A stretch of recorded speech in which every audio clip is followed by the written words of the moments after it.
kuja kwa rais wa Jamhuri ya Kenya, who has given us a job, who is very busy. Wewe utachelewa ukiwa wapi? So those are things, as you sign these contracts, you need to think about. But I want to assure you, from what nimesikia asubuhi hii, from today, tufanye kazi. Marafiki wa rais wa zamani, tufanye kazi. Kipimo ni kazi peke yake. Mimi nimesikia na mimi nakubaliana na rais, kazi. Let us work. Let us do what we need to do to help the president. And he has set the pace. Let us follow the leader, because he is the leader. If his pace is to keep time, let's keep time. If his pace is to work hard, is to work hard.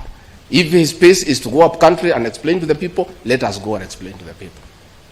Mimi nimesema yangu, nitamtafuta individually, pahali niona iko shida nimueleze. With those few remarks, I request you to be upstanding and help me usher in the President of the Republic of Kenya. Mr. President.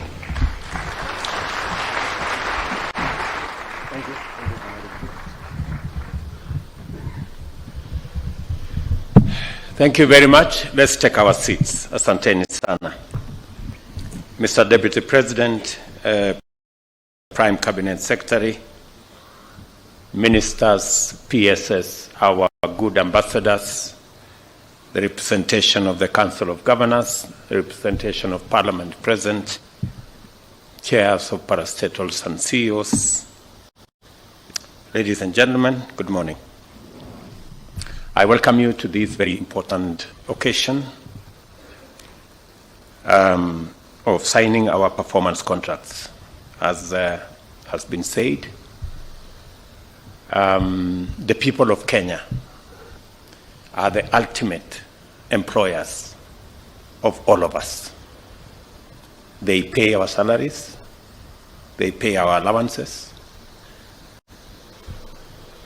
and because they do, they legitimately demand of us that we meet our commitments,